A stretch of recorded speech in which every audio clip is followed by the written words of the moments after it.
didn't see that. Welcome to Jackson Medical. This is Ian Jackson, founder and CEO of Jackson Medical Solutions and a former Arizona Wildcat. During his college career at the U of A, Ian was studying biomedical engineering and planned to pursue medical school after graduation. The future was very bright for him, but during his junior year in the fall of 2018, the accident happened.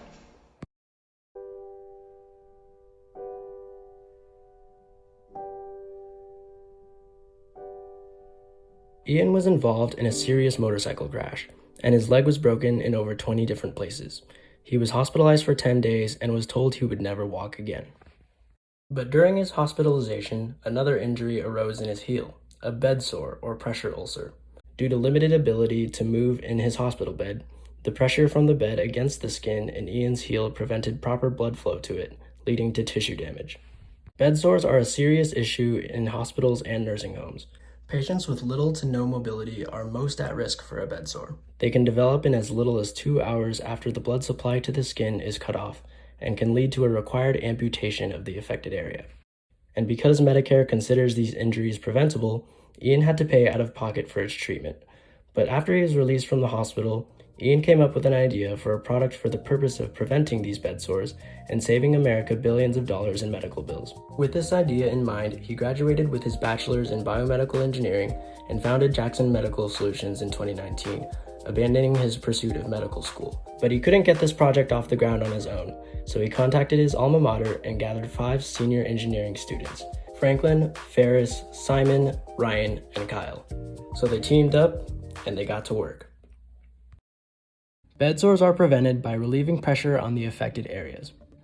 We wanted to design a hospital bed that could detect points of high pressure and automatically deflate that area of the bed before a bed sore forms. We also wanted to maintain a budget of $20,000.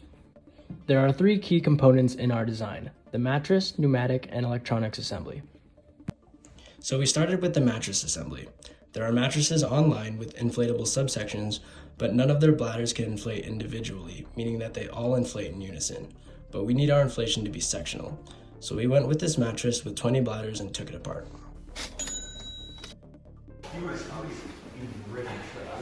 Now that we have the mattress, we can establish some system requirements. First, the mattress shall be able to support patients weighing up to 400 pounds. The mattress comes with a pump that regulates the pressure according to this dial, which shows that it can withstand a 440-pound patient. The bed shall be safely stationed when not being transported. To give the mattress something to sit on, we purchased an 80 by 36 inch piece of wood and attached a metal frame with wheels.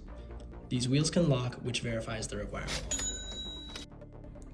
For the third system requirement, we utilized a pressure sensing device to detect the pressure at discrete points on the surface of the user's body. The device will lay on top of the mattress beneath the included mattress cover. The mattress comes with tubing and a pump that provides air to the bladders. We want to regulate the airflow to control which bladders inflate and deflate. To do this, we bought 20 of these 3-way 2-position valves.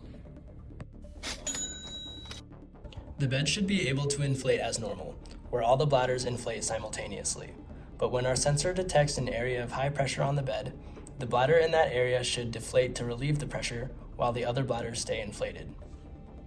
Our mechanical and biomedical engineers designed a valve system to execute these 2 requirements. In this figure, the main pressure line runs from the air pump and branches to each bladder. The main line is held at a constant pressure. When prompted by the CPU, the exhaust in the solenoid valve opens for deflation. The main line is connected to port 1, bladder to port 2, and exhaust to port 3. When the solenoid valve is neutral, the flow is from 1 to 2, maintaining constant pressure from the main line while the exhaust is closed.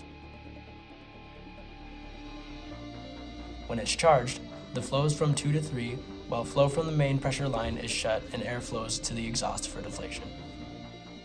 Finally, the pump shall perform with sound levels less than 60 decibels. Hospitals and nursing homes require their machines to work quietly. We can verify this through a sound testing iPhone application. We want our bed to utilize switches to activate the solenoids.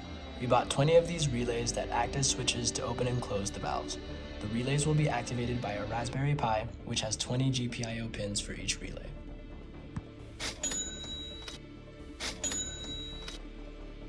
Next, we purchased a 110 VAC surge protector with 6 outlets for all our power needs.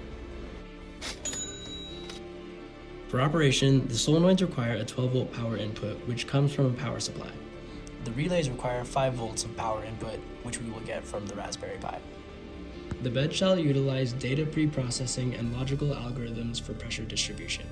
The pressure sensing device will collect data as it scans for high pressure areas. Using this data, it can readjust the pressure distribution.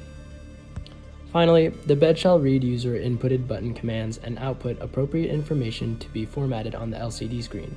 For this, our ECE majors can use Python programming language with the Raspberry Pi to create a friendly user interface. After establishing all the system requirements, we can begin the engineering process. To assemble all the key components from the pneumatic and electronic systems, we designed a housing plate that can hold the relays and solenoids in one place. To bring this design to life, we had to purchase a 3D printer and also a laptop because none of our computers can handle SolidWorks. We 3D printed 20 of these plates and attached the solenoids, relays, and tubing. After connecting the pump, we had a main line ready. The next step was to connect the solenoids to the bladders. We utilized 3/8-inch pneumatic tubing for this. Once the pump, solenoids, and bladders were connected, we could test the pneumatic system. As expected, the neutral solenoids inflated all the bladders at once. When one solenoid was charged, its bladder deflated.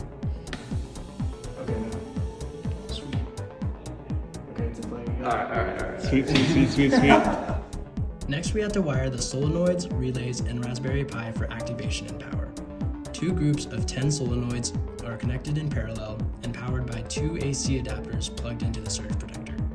All 20 of the relays can be connected in parallel with the Raspberry Pi, which provides its required 5 volts of power. Our wiring configuration is as follows. We have 2 Fang solid single copper wire for connecting ground to all the solenoids. The red wire is for connecting 12-volt power output to each solenoid. The blue wire is for connecting activation pins on the relays to the Raspberry Pi. The green is for ground connection for the relays, and the yellow wire is for the Raspberry Pi's 5-volt power output for the relays. Nice. To keep the blue tubing in place, we put 20 grommets into the base of the mattress. Then we used barbed corner connectors to angle our tubing toward the bladders. Finally, we used Tylon straight connectors to connect the bladder and our tubing. We also needed ways to mount the pump, AC adapters, and Raspberry Pi onto the bed. 3D printing works just fine for this.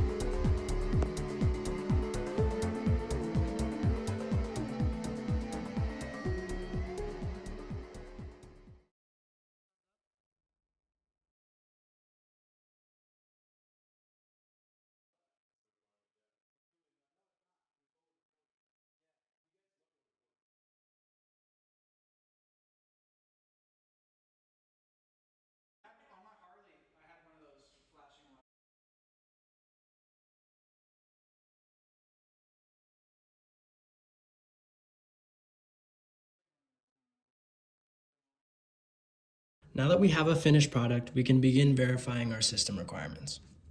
We began by testing the Raspberry Pi's communication with the relays, which functioned well. Next, we tested the noise levels of the bed.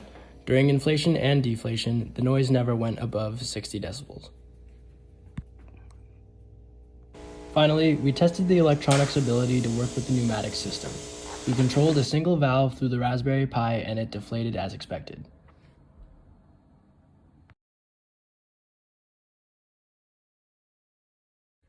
With these 3 tests, we can verify most of our system requirements.